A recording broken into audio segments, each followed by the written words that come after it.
और इस बीच बड़ी खबर, केंद्रीय कैबिनेट की बैठक में कई अहम फैसले लिए गए हैं। अगले 18 महीने में मंत्रालयों में खाली पद भी भरे जाएंगे। 10 लाख लोगों को नौकरी मिलेगी। अनुराग ठाकुर की तरफ से ये जानकारी दी गई, जो अहम फैसला लिया गया है। नमस्कार दोस्तों, वंदे मातरम, जय हिंद। दोस्तों, हर घर में कोई न कोई ऐसा जरूर होता है जो चाहता है एक सरकारी नौकरी, ऐसी नौकरी जिसमें इज्जत हो, पहचान हो, पक्की सैलरी हो और समाज में एक स्थायी जगह हो। तो दोस्तों, अब वो मौका सामने है, सरकारी हॉस्पिटल की सीधी भर्ती। यानी दोस्तों, इस बार न कोई परीक्षा होगी, न कोई मेरिट लिस्ट का चक्कर, न इंटरव्यू की टेंशन। सिर्फ फॉर्म भरो और दस्तावेज लगाओ और सीधे चयन प्रक्रिया में शामिल हो जाओ। इस भर्ती में ऐसे काम हैं जो हर कोई कर सकता है, जैसे फाइल संभालना, मरीजों की एंट्री करना, रिपोर्ट जमा कराना, डॉक्टरों को डाटा देना या फिर हेल्थ डिपार्टमेंट की छोटी छोटी जिम्मेदारियां निभाना।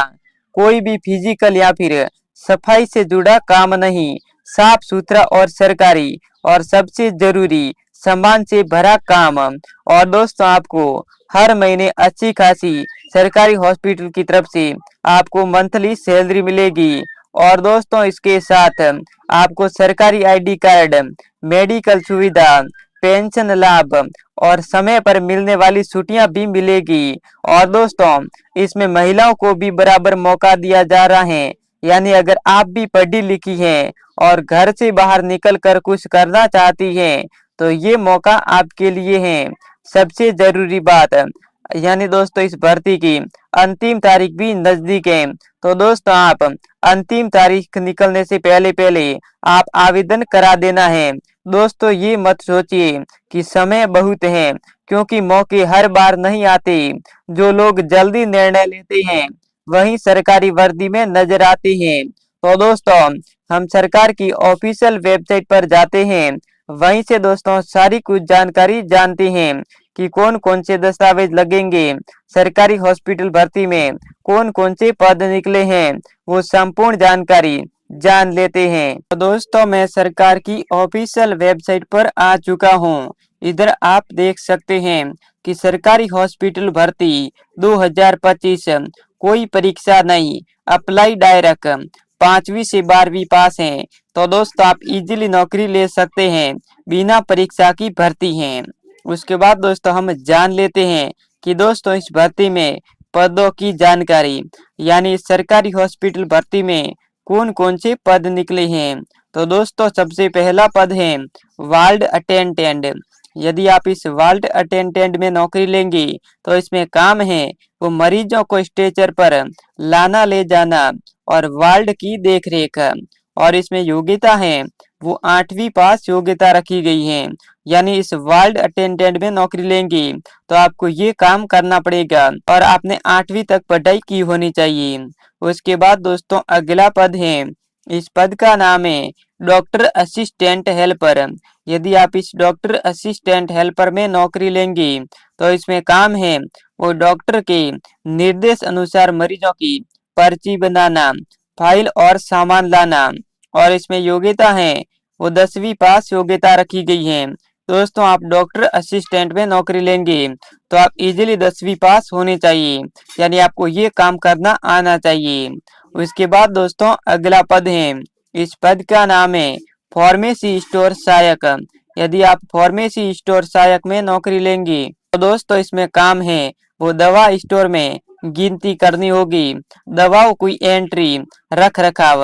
और इसमें योग्यता है वो 12वीं पास योग्यता रखी गई है और साइंस नहीं हो फिर भी चलेगा, यानी आपने 12वीं तक पढ़ाई की होनी चाहिए।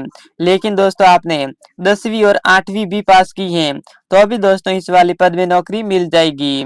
अगला पद है दोस्तों, इस पद का नाम रखा गया है सफाई निरीक्षण सहायक। यदि आप सफाई निरीक्षण सहायक में नौकरी लेंगे तो इसमें सफाई कर्मचारियों की निगरानी और टाइमिंग का रिकॉर्ड, इस प्रकार से आपको काम मिलेगा।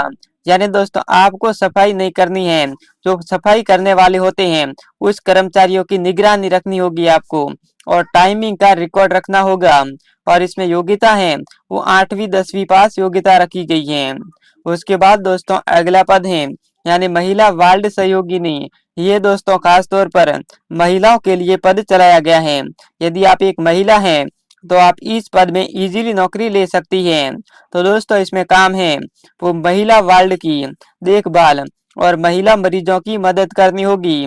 ये केवल महिलाओं के लिए भर्ती चलाई गई है और इसमें योग्यता है वो 8वीं पास योग्यता रखी गई है, लेकिन आपने 5वीं पास की है तो अभी आप इस महिला वार्ड सहयोगिनी में नौकरी ले सकती हैं। उसके बाद दोस्तों अगला पद है, इस पद का नाम है ऑपरेशन थिएटर सपोर्ट स्टाफ। यदि आप इस ऑपरेटर थिएटर सपोर्ट स्टाफ में नौकरी लेंगी तो इसमें काम है वो ओटी का सामान लाना, सफाई करना, डॉक्टर की मदद करना। इसमें योग्यता है वो 12वीं पास रखी गई है, लेकिन आपने 10वीं पास की है तो अभी इजीली इस वाले पद में नौकरी ले सकते हैं। उसके बाद दोस्तों आगे बढ़ते हैं।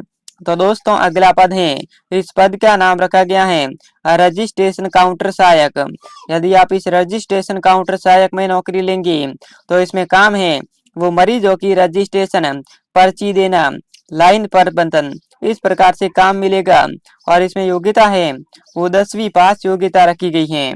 उसके बाद दोस्तों अगला पद है, इस पद का नाम है पानी सप्लाई एवं सैनिटाइजेशन स्टाफ। यदि आप इस वाले पद में नौकरी लेंगी तो इसमें काम है वो अस्पताल में पानी की सुविधा और सैनिटाइजेशन देखना और इसमें योग्यता है वो 5वीं पास योग्यता रखी गई है।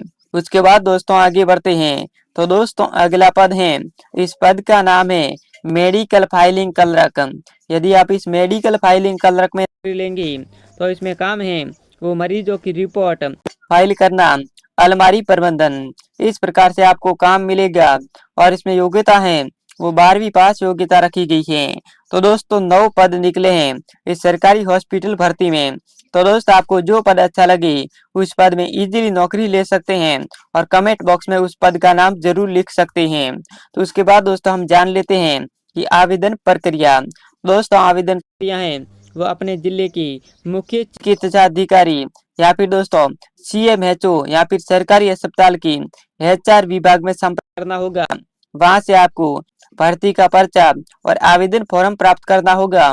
फॉर्म को अच्छे से भरना होगा। ध्यान दें कि पद का नाम साफ साफ लिखा हो। और दोस्तों अब फॉर्म के साथ नीचे दिए गए दस्तावेज अटैच करना है और लिस्ट अगली लाइन में। यानी दोस्तों जो मैं दस्तावेज बताऊंगा वो दस्तावेज आपके पास होने चाहिए। वो दस्तावेज कौन कौन से होंगे वो भी दोस्तों इसी वीडियो में जानेंगे। उसके बाद दोस्तों फॉर्म को डाक से भेज सकते हैं या फिर सीधे अस्पताल कार्यालय में जमा कर सकते हैं। और आवेदन जमा करते समय रसीद संख्या जरूर लिख लें जिससे आप स्टेटमेंट ट्रैक कर सके।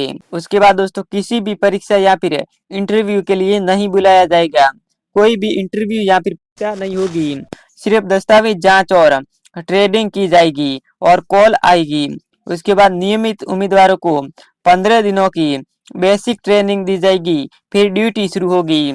इस प्रकार से आपका आवेदन होगा। उसके बाद दोस्तों हम जान लेते हैं कि दोस्तों जरूरी दस्तावेज कौन कौन से दस्तावेज आपके पास होने चाहिए।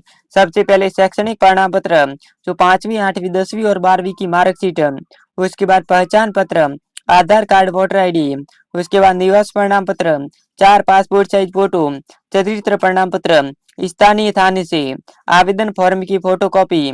यदि महिला पद है तो लिंग प्रमाण और जरूरी होने पर, और है जो मेडिकल फिटनेस सर्टिफिकेशन सरकारी अस्पताल से। ये दोस्तों सारे दस्तावेज आपके पास होने चाहिए। तो दोस्तों आज के लिए बस इतना ही। अब मिलते हैं किसी न्यू वीडियो के साथ, तब तक के लिए धन्यवाद।